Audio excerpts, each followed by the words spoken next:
मण्डलाकारं व्याप्तं येन चराचरं तत्पदं दर्शितं येन तस्मै श्री गुरवे नमः।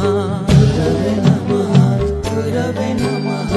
अखण्डमण्डलाकारं व्याप्तं येन चराचरं तत्पदं दर्शितं येन तस्मै श्री गुरवे नमः।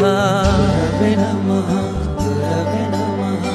अखण्डमण्डलाकारं व्याप्तं येन चराचरं तत्पदं दर्शितं येन तस्मै श्री गुरवे नमः।